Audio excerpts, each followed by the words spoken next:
বিখ্যাত সাহিত্যশিল্পী শরৎচন্দ্র चट्टोपाध्याय। शरतचंद्र चट्टोपाध्याय की कहानी लालू का शवदाह कांड।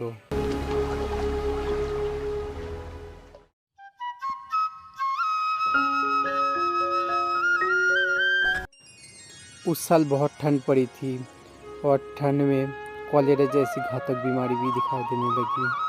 जिस गांव में कॉलेरा जैसी बीमारी लगती है उस गांव का लोग गांव छोड़ के चले जाते हैं। शमशान घाट जाने वाला भी कोई नहीं मिलता है।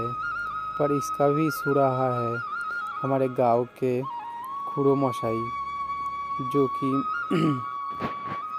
इनकी ज़िंदगी का एकमात्र लक्ष्य है लाश जलाना।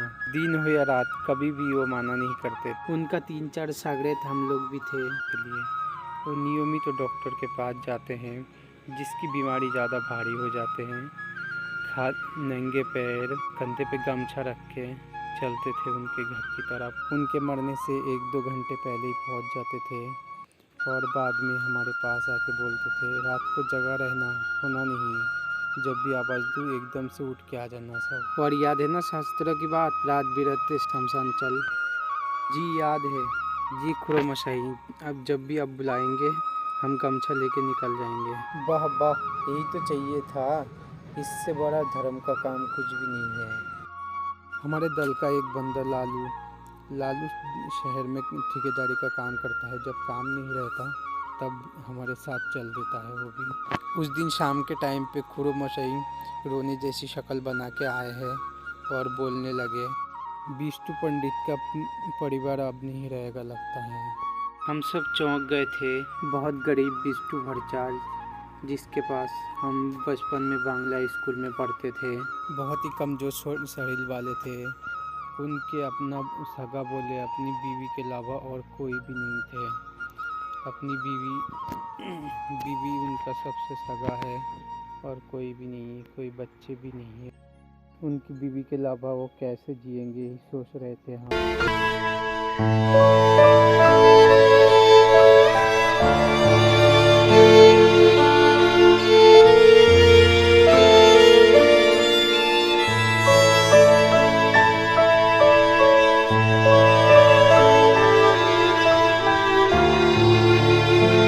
रात के करीब 8 बजे का टाइम था। हम लोग बिस्तर समेत उनको बाहर निकाल के दबे पे रखा था। पंडित जी आंसू भरे आंखों में देख रहे थे उनकी तरफ।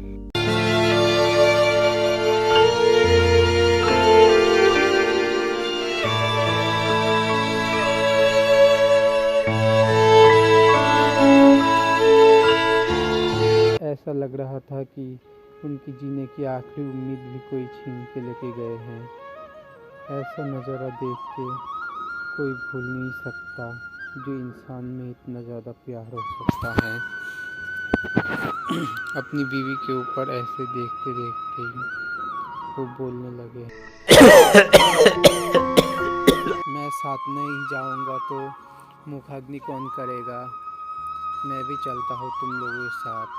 ये बात ख़त्म नहीं कर पाए इससे पहले लालू ने कहा, ये काम मैं कर दूंगा पंडित जी, क्योंकि आप हमारा गुरु हो और ये हमारी गुरु माँ की मुखाग्नि तो लड़का ही करता है ना।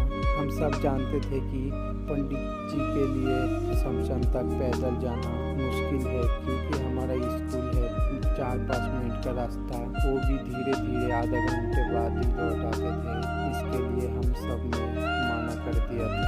हम खाट उठाने की तैयारी कर रहे थे, इतने में पंडित जी ने कहा, जाने से पहले उसके माथे पे थोड़ा सिंदूर नहीं देगा लालू, खाली मांग में लेके जाएगा।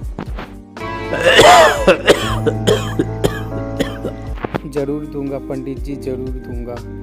ये बोल के भागते भागते घर के अंदर जाके डिब्बा पकड़ के लाया है। लाके डिब्बे में जितना ही सिंदूर था सब उनके माथे पे डाल दिया है। उसके बाद हम खाट उठा के राम जी का नाम जपते हुए चल पड़े, शमशान की तरफ चल पड़े हैं। तब पंडित जी चौखट पे हाथ रख के खड़े खड़े देख रहे थे, अपनी आंखों में आंसू लिए हुए।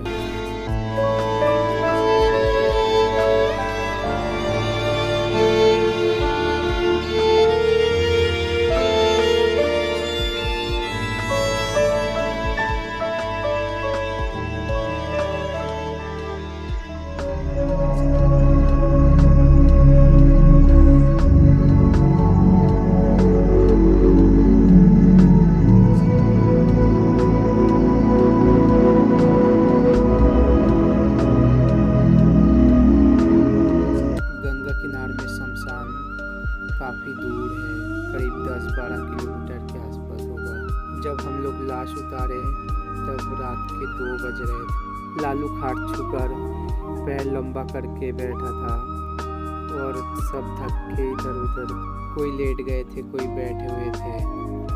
बड़ा पूर्णिमा का चाँद जैसे दिन जैसी रोशनी कर रखी है। चारों तरफ कोई घर बार कुछ भी नहीं है, खुला शमशान।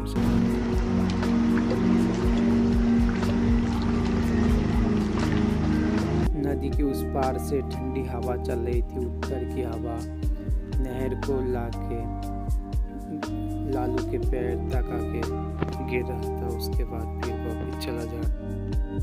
शहर से बैलगाड़ी में करके चलाने के लिए लकड़ी आती है, पता ना कितने बजे तक आप पहुँचेगी। आधे रास्ते के किनारे में चंडल का रूम है। आते समय हम आवाज़ दे के आए हैं, पता नहीं कितने बजे आप पहुँचेंगे, पता नहीं। अभी भी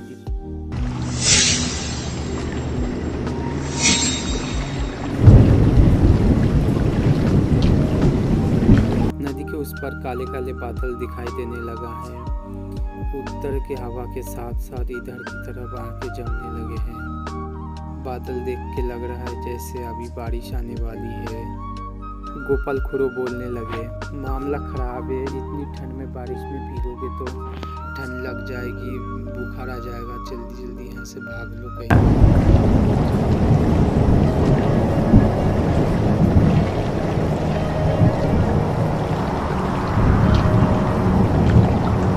आसपास कोई ऐसी जगह नहीं है जहाँ पे हम थोड़ी देर बारिश में रुक सकें, क्योंकि एक बड़ा पेड़ भी नहीं है।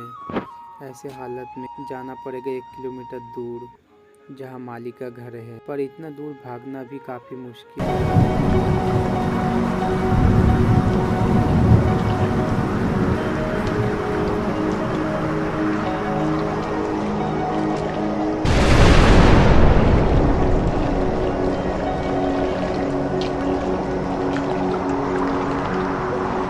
देखते ही देखते काले बादल ने आसमान को छा लिया है। चांद भी छुप गए हैं काले बादल के पीछे। नदी के उस पार से बारिश की आवाज़ आ रही है, शो शो सन सन की आवाज़ आ रही है। धीरे धीरे वो हमारी तरफ बढ़ने लगा है। देखते ही देखते 2-4 बूंदे भी गिरने लगे हैं। फिर शुरू हो गए लगातार बारिश। ऐसे हालत में मुर्दा छोड़ के मुर्दा वहीं पड़ा रहा, जो जिधर को मची उधर को भाग लिया।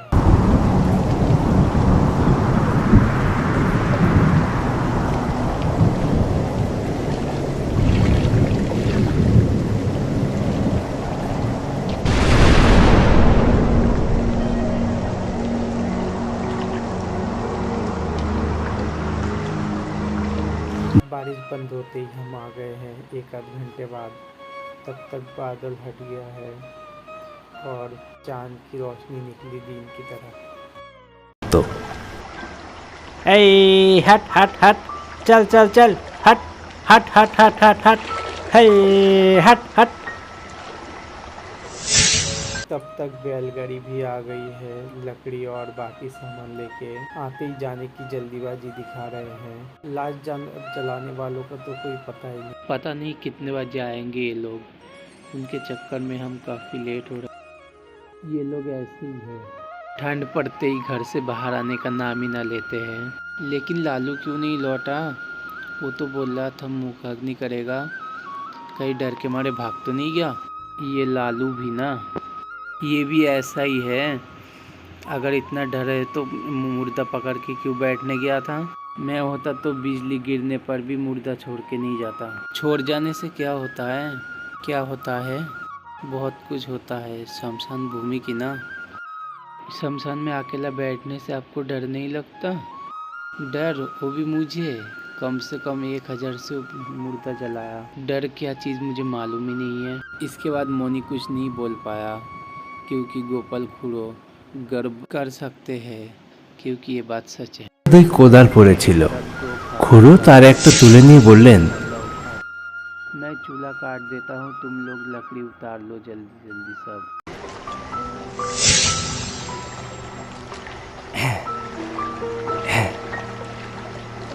খুড়ো চুলো কাটছেন, আমরা কাঠ নামিয়ে আনছি।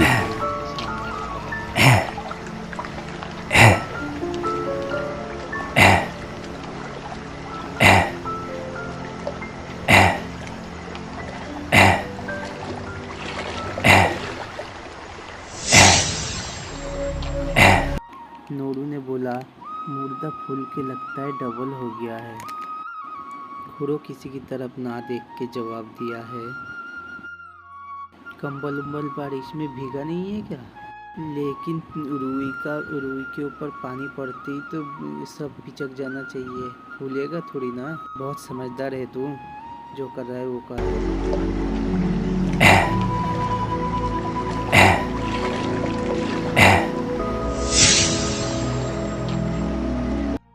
लकड़ी उतारना करीब खत्म होने लो।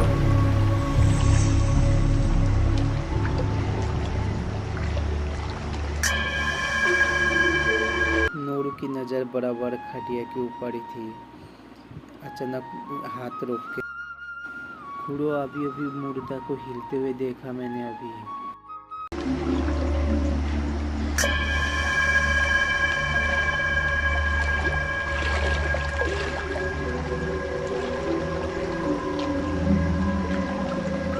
খুড়োর হাতের কাজ শেষ হয়েছিল। কোদালটা ছুঁড়ে ফেলে দিয়ে বললেন, तेरे जैसा डरपोक मैंने आज तक नहीं देखा। नूरू, ये सब काम में क्यों आता है? जल्दी बाकी लकड़ी लेके आ, मैं चूल्हा सजाऊंगा। गाधा कहीं का।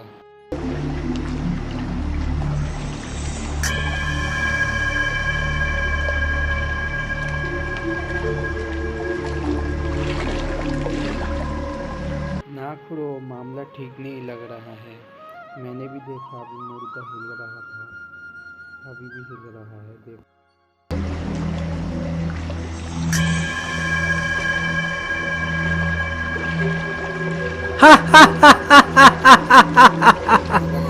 ছোড়ার দল, তোরা ভয় দেখাবি আমাকে, যে হাজারের ওপর মরা পুড়িয়েছে তাকে?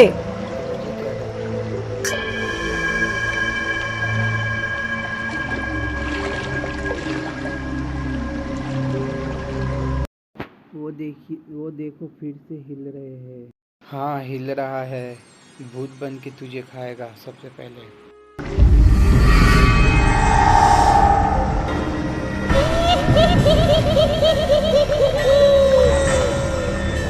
না না, নরকে না, গোপালকে খাবো।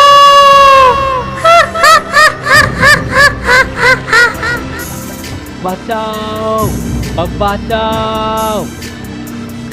बाबा रे बोल के हम सब छूटने लगे, पर गोपाल खुरो के सामने था लकड़ी का ढेर। वो हमारे पीछे नहीं छूट पाए, इसलिए गंगा के अंदर कूद के सीने तक पानी में खड़े होके चिल्लाने लगे, बाबा रे माँ रे बचाओ रे, भूत खा लेगा आज मुझे। राम राम राम राम राम राम রাম রাম রাম রাম রাম রাम राम। इधर से भूत भी तब अपने मुंह का कपड़ा हटा के चिल्लाने लगे, नोरू नीलू, मैं भूत नहीं हूँ, लालू हूँ, लालू देख ले, मैं लालू हूँ, जल्दी आ जाओ, सब लौट के आ जाओ, गोपाल खुरो अब भी आ जाओ, बोल के चिल्लाने लगे हैं। लालू की आवाज़ हमारे कान में पहुंचते ही हम लोग पीछे मुड़ के देख के लौट आए हैं। अपनी बेवकूफ़ी पर शर्मिंदा होके हम सब लौट आए हैं। और उधर से गोपाल खुरो ठंड में कांपते कांपते ऊपर आ गए हैं। लालू जाके उनके पैर का धूल लिया और बोला कि आप लोग सब बारिश के डर के मारे भाग गए थे, मैं अकेला क्या करता, मुर्दा छोड़ के जा नहीं पाया, इसलिए उनके कंबल में घुस गया था। बहुत अच्छा करा था बेटा, बहुत अच्छा करा था। जाओ अब गंगा की मिट्टी लगा के नहा धो के आ जाओ। ऐसा बदमाश लड़का मैंने आज तक नहीं देखा। पूरा मनीवन ने उसको माफ़ कर दिया था, क्योंकि इतनी रात को अकेला शमशान में मुर्दे के साथ, मुर्दे के बिस्तर में कलेरा का मुर्दा है, उसके कलेरा का बिस्तर में घुस गया था। इतनी हिम्मत तो उसने। आखिरकार लाश जलाने का काम ख़त्म हुआ। ख़त्म करके हम जब घर लौटे थे तब सुबह हो गया था। सुबह की पहली किरण में हम सब घर आ गए थे। आज के लिए इतना ही, मिलते हैं अगली वीडियो में। अगर वीडियो अच्छी हो तो एक लाइक कर देना और चैनल को सब्सक्राइब कर लेना।